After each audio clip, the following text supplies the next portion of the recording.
All right, well, good afternoon, everyone. Welcome to the July Thoughtful Thursday webinar. We are very pleased to host Dr. Dan Suter, who is our household and structural pest expert and specialist. Dan has promised a great show this afternoon. But before he gets started, I just wanted to share with you a couple of reminders. And Dan, if you'll just advance a slide or so for me. This is part of our Thoughtful Thursdays. We continue from 2 to 2:30 on roughly the second Thursday of the month. So we've still got a couple more left in the year, and our topics and so forth are posted on our website. So if you'll click one more, please. If you happen to miss it or your friends happen to miss it, don't forget that we've got Thoughtful Thursday archives posted so that you can access it from within your MGLog account. So just log in, you'll see this great homepage, and just below your risk management training button where you can update your risk management training, you'll find all of the links, all of the recordings of our Thoughtful Thursday series. So don't miss any of them because they have been excellent, and today promises to be just as great.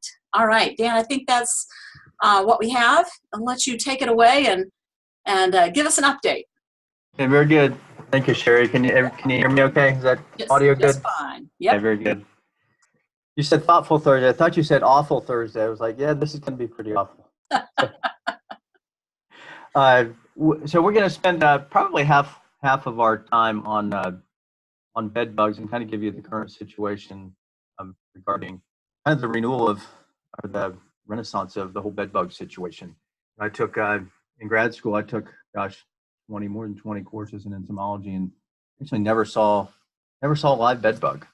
And they just weren't anything, they weren't a thing back in the 80s, and they've just made a complete comeback over the past 15 years or so, and including here in North America. So I'll say one thing, and as a specialist, we're always making recommendations for pest control for homeowners, and there's a couple things I can't recommend that people try themselves. One will be termites, and the second has evolved to be bed bugs, and there's a couple of reasons for that. The know-how, the equipment, the products, and the know-how are really available mostly from pest control companies. It really is complicated. Bed bug control is really, really complicated because you can't get rid of most of the bed bugs. You got to get rid of all of them. And complicating that is this this evolution of insecticide resistance in bed bugs that has just made populations of bed bugs unkillable with modern insecticides. So you can see here what we call the pyrethroid insecticides. Those are basically what's available in the over-the-counter market. So the over-the-counter market is basically useless for bed bug control. There virtually are no insecticides available in the over-the-counter market that will kill bed bugs. And this is widespread. It's probably a holdover from the days of the use of DDT. DDT was an insecticide that was widely used for bed bugs, and for good reason. Probably one of the major reasons why bed bugs went away in North America for quite some time. But the mode of action of DDT and the pyrethroids, which came much later, are somewhat similar. So there were major problems with insecticide resistance to DDT. When DDT went away, those resistant populations were still there. And so when the pest control industry started treating those populations with pyrethroids, that resistance gene came roaring back. And there are populations now that are 10,000-fold resistant to pyrethroids. You would have to drown them in the product rather than the active ingredient killing them. And that's basically everything in the over-the-counter market. There are very few things outside of insecticides that can be done. Heat is one, but heat is very, very expensive. Just this past Monday, I spent some time with some folks in a trailer that have a bed bug problem up in Calhoun, Georgia. And this is one of the sad things that we're seeing with bed bugs is that if you get bed bugs, there's not much you can do except lay there at night and have them come and feed on you, because the cost of a bed bug control program has approached the cost of a termite control program. It's about $800 to $1,200 or $2,000, and if they're on Medicaid, you're poor, you just can't afford that kind of thing. There are very few things that can be done. I will go over a couple of those things, and things like one of the primary things you have to do is make your bed an island. So we'll talk a little bit about that. So it's very complicated. I will say this: the first step, about half the samples that we get in that people think are bed bugs, they're not bed bugs. It's something completely different. It's something they found in their bedroom, but that doesn't make it a bed bug. It's usually a baby cockroach, or it's a carpet beetle or something of that sort. Your heater does, your clothes dryer and your washer does work. So put those on high heat, and you can kill bed bugs that way. And we'll talk a little bit about these, something called a blackout interceptor. It's just a trap that you put under the legs of the bed that traps bed bugs coming from either the environment to you, or if they're coming off the bed. So those are pretty good traps. It's the standard of what the pest control industry uses. So I took this picture on Monday. This was, you can see little white things up here. Those are bed bug eggs. And these are adult bed bugs, and you have some immature bed bugs that are crawling around. But when bed bugs, when they feed at nighttime, they're most active after about 1 a.m. when you're in your deepest sleep. That's when they come out and feed. A lot of people don't react. When you do react, you get like a red welt. The lady that where we were had just red welts all over her arms and legs and face. It was kind of a sad situation. So we went up there and vacuumed her mattress, vacuumed all these bed bugs up, and then did some treatments. You can see this is on a metal bed frame. But what they do here, they aggregate. You see the big aggregation of bugs here. So a bug will go feed every time when an egg hatches, it molts. They molt 5 times before they turn into an adult. And they have to feed every time just before the molt. They have to go feed on blood. Then they go back to this area where other bed bugs are living, and there's an aggregation there. When they defecate, it's partially digested blood. There happens to be an aggregation pheromone that's in that partially digested blood. And that's one of the things that we try to get people to look out for is the blood spotting on mattresses and box springs. That's a telltale sign of bed bugs. I'll show you some good pictures of that here in a second. But this is an aggregation here of undisturbed bugs. So we talked about this whole issue of insecticide resistance, but this is one of the first signs. A lot of times you can go into a place and not see any live bed bugs, but you'll see signs like this. So this is one of the things that you would want to look for in a hotel room. So if you went to a hotel, I always look. I don't freak out. But if there is for instance, if there's a mattress cover on the mattress, this mattress cover is about $100, and you don't put a mattress cover on a mattress unless you have found bed bugs on the mattress, because the whole concept of a mattress cover is that you're trying to encase the bugs. You're trying to entomb them basically on the mattress so they can't get out and bite, and especially the box spring too. So you put one on the box spring and you put one on the mattress. So if you see a mattress cover, that's a telltale sign that they've found bed bugs in that room. Also, if you see little blood spotting like this, it doesn't look red like blood. It's black, but it's dried blood. It's partially digested blood that the bed bug has defecated. And if you see spotting like this, it's a telltale sign that bed bugs are in that room or have been in that room. This is the box spring of the same bed. So you flip the box spring up. I'll show you that in the next picture. And up under the box spring, you flip it over, you see these black spots here. Bed bugs live to get in tiny little cracks and crevices like the recessed screw holes. They'll get down in here in the little cracks underneath the wood, between the wood and the box spring. And there are more places they can hide than really not. So that's one of the telltale signs. So one of the things we did with these folks is there are special, this is one of the control measures that pest control operators use, is a special vacuum cleaner with a HEPA filter. It filters out allergens that you're vacuuming up for cockroaches and bed bugs. And so it's a kind of a super strong vacuum. It's got a little tip here, and it's got about 6 or 8 different tips that get in different areas. So we go in first and you vacuum up all the bed bugs that you can, and then you go back with a dust. And in dust areas where we have found the bug. That's one of the things that we're recommending to homeowners. This dust is a leading dust. It's a silica gel dust. It can be purchased online. You can put it on like with a paintbrush. You can see the dust. There's just a fine powder. Then we're recommending that people you kind of dust your box spring and then maybe encase the box spring as well. One of the things that complicates bed bug control is clutter. So if you have clutter like this,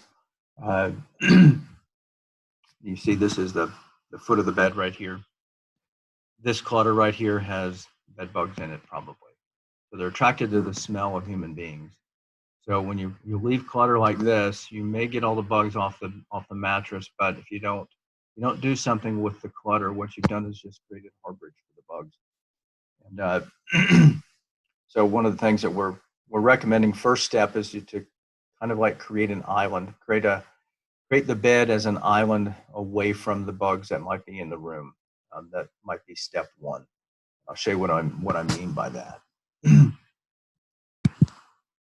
So that island concept is encase the mat. This is newly bought sheets, but you can see this is a box spring mattress down here.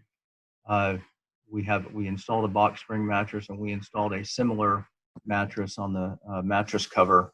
Put that on the mattress, and treated those before we put those down.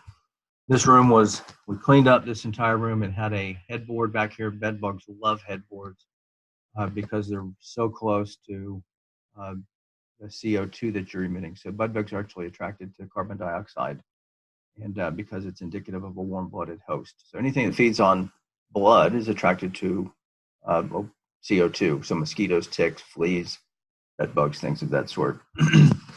So most of the activity in this room was up around the pillows, and the bugs were hiding behind the headboard. So we had them get rid of all of the wood elements there.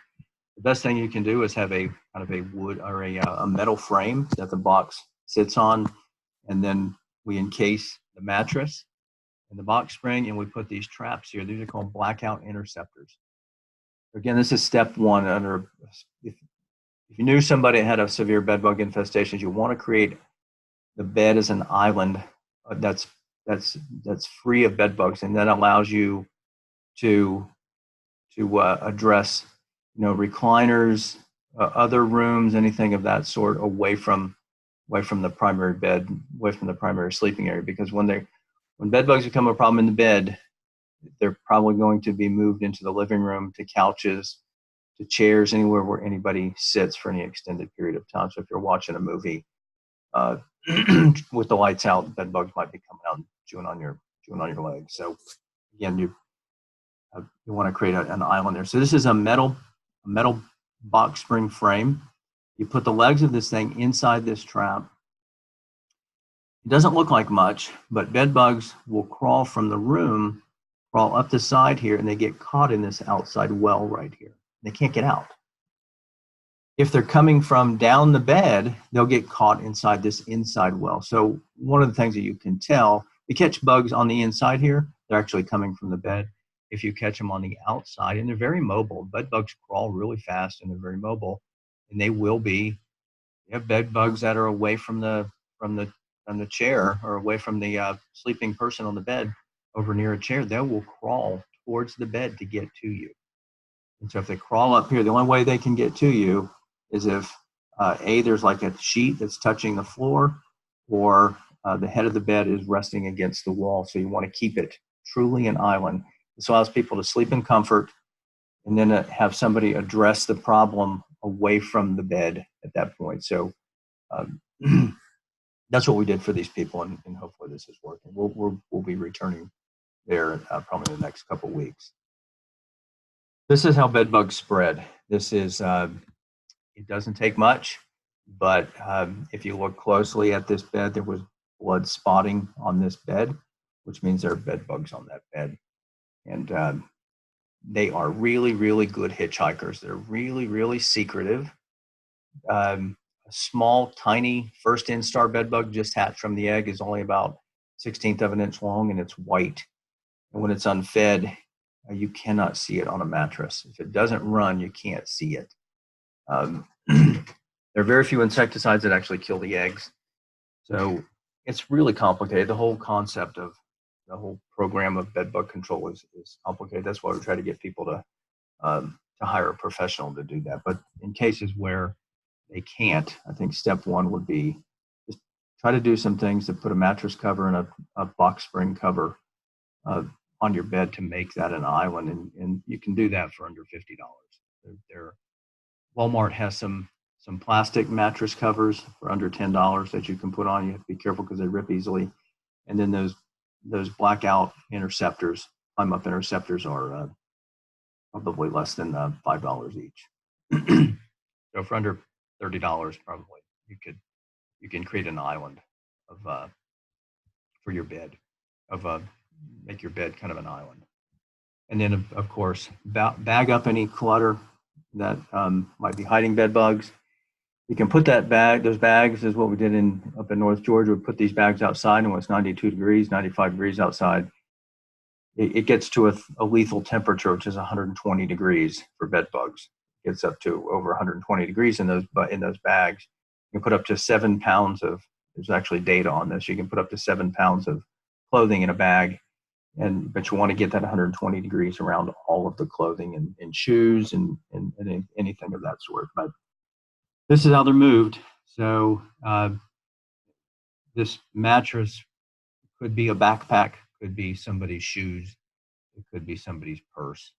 So if somebody goes and visits, and then comes and visits you and lays their purse or their backpack on your couch, it might be 3 or 4 months before you realize that you have a bed bug problem, and you won't remember where it came from. You'll never realize where it came from. It just kind of shows up. You connect the dots that these little welts on your arm and the little blood splotches that you're seeing on the bed or the couch are actually blood. But that problem probably started 3 or 4 months prior, and it just took that long for the population to build to the point that you're recognizing that it is a problem. Okay, that's all I was going to say about bed bugs. We've got a couple other critters I want to talk about that have kind of popped up over the past couple years. This is a new cockroach species that we have found in Georgia. I actually found it right here in Griffin. A local pest control operator found it at a local hotel. It is from Asia. It's got an Asian origin. There are some thoughts that it came into California and parts of the Southwest from troops that were returning from Afghanistan. But this cockroach also is used for lizard food. So homeowners can get these things online, purchase these things for food for their lizards and spiders, tarantulas, and things of that sort. So up until just recently, they were known from California, Arizona, New Mexico, pretty common out that way. Not so much in the southeast. But we now know of them in Georgia. I've heard of cases in South Carolina that have a similar biology to the big smoky brown cockroach that you're most familiar with here in Georgia, which is of Japanese origin. It's that big cherry-colored cockroach that you're seeing this time of year. It's called a smoky brown cockroach. It's also an invasive species, but the newest one here is called the Turkestan cockroach. We have this is not really new. So this ant was first detected in Decatur back in, 1934. But for some reason, it has just exploded. And it's an invasive. And so in areas where it shows up, it really simplifies the ant ecology. It basically pushes all the other ants to extinction. It stings. This picture up here in the upper left, that's a stinger. This ant will sting. And I have been stung by it, and it's at least maybe even a little bit more painful than a fire ant sting. And it leaves a welt that would be similar to a wasp sting. That kind of that fried egg look to a sting, it hurts. Oddly, what happens here, and I've heard other people report this, I've had them sting me when I've been out in the garden. They sting, the pain will go away, it'll come back an hour later in the same spot, and it will hurt an hour later, like you had just been stung. It's really bizarre. But they don't forage like, they're all the same size, probably 3/16 of an inch long. I've seen them at my house right now. They're all over my yard and on my concrete patios and things of that sort, patio out back. And they really efficient foragers. They don't trail like you would see a normal sugar ant, the Argentine ant that we have in Georgia. This one just kind of, it looks like it's randomly foraging and crawling around and not really doing anything in any particular order. But it is a dominant ant. Ecologically, it's driving all the other native ants to extinction. So be on the lookout for this thing. If you work in the garden, you get stung by something, or you think you got stung by something, there's a good chance it was an Asian needle ant. And if you suffer from anaphylaxis, this is one of those things that could send you to the hospital. A single sting could send you to the hospital because they are injecting a venom, just like a fire ant. They're injecting a venom, and if you're allergic to that venom, you could find yourself in trouble. The other ant I wanted to talk about was something called a crazy ant. So another invasive species. Everything I've talked about to this point it's all been invasive. So this is an emerging pest problem here in the Southeast. We first found this thing in Georgia, I think, in 2013. So it's it came into Florida and Texas in the port of Galveston and several ports around in Florida, but Houston, Galveston primarily, and has spread to Mississippi, Louisiana, Georgia, and Alabama, just kind of around the Gulf Coast. I've not yet picked it up in your North or South Carolina, but not yet. But it goes by several different names. The official common name now is tawny crazy ant, but it's also known as the hairy crazy ant. You can see a close-up picture here. It's also called the raspberry crazy ant. You might know it as the raspberry crazy ant after Tom Raspberry, who found it. The hairy crazy ant and the Caribbean crazy ant, it's all the same creature. But it's of South American origin, came in probably in container ships into Houston in ports of Florida, and it is a major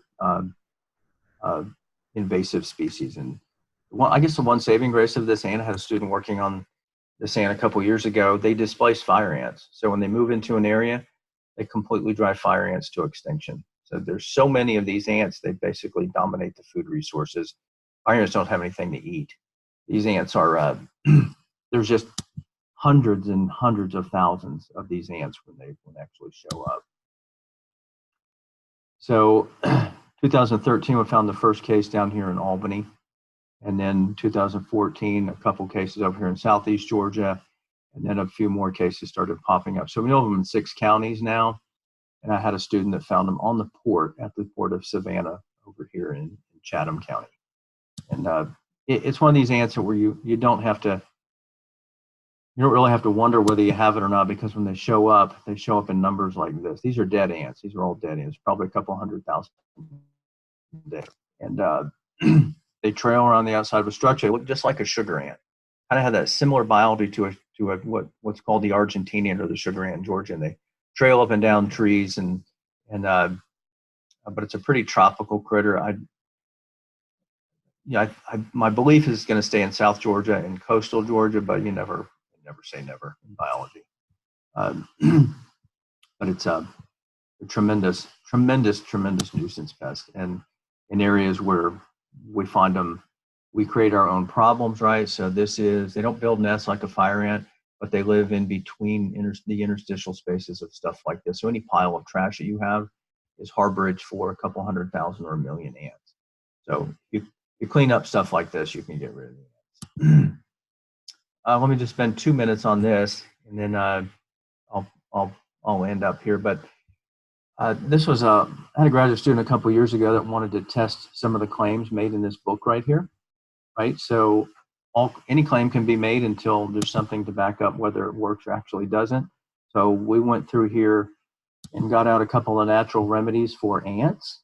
And this gentleman claimed that tansy, which is a plant, cucumber peel and a soybean tea would actually repel ants or keep them out of a kitchen area, implying that these things were repellent. So I had a graduate student that actually designed a research project to test these things. So he took sugar ants and made these little containers of plaster and put water in there, and the ants actually want to go in there. So in the first couple hours, the ants, because they're desiccation susceptible, they'll move into these containers, all of them. All the ants will move in quite readily. So the idea here was if you put, tansy leaves or cucumber peels or rosemary or spearmint or soybean tea into one of these things, you repel the ants from going inside of that container. It's become so repellent. That was this man's claim. So in his first trial, I can tell you that dried cucumber, dried tansy, fresh tansy, soybean tea, fresh spearmint, and fresh spearmint were not repellent. None of those things worked. And then he repeated it, and actually fresh rosemary and fresh spearmint leaves pulled right off the plant repelled ants. But none of the other things that this man claimed worked actually. So taking cucumber peels and putting them around your kitchen, and this is right up there with the ultrasonic pest control devices, right? You can make a claim because there's no data to say that they don't work. He can say that fresh tansy or dried tansy or fresh or dried cucumber, or take a soybean plant and you take the extract of the soybean plant and you spray that around and that's supposed to be repellent. He can say those kind of things because there's no data to say that it doesn't work. Now there is. But essential oils, we know, are highly repellent to ants. And so he took fresh clippings of spearmint and rosemary off of spearmint and rosemary plants. Those things were truly repellent to ants. Ants just don't like those the active ingredients in those plants. And they smell really nice. I think that may have been all I had. Yeah, so I think that's all I had, Sherry. That's I don't know if I left any time for questions, but anybody's welcome to contact me at any time. You can give my email and phone number. I'd be happy to chat with anybody. Great. If you have some questions, you can go ahead and drop them in the chat box. I guess I'm getting feedback on your microphone there, Dan. Sorry about that. Anybody had any experiences with bed bugs? Oh. Well, I was there the other day. Here I was rubbing up against the mattress. This mattress is just covered with fecal spots. I could feel one walking on my arm. So, and then the person I was with had one crawling on her blouse. So good. What pest control operators do, and I speak a lot to hospice nurses and in-home care providers who are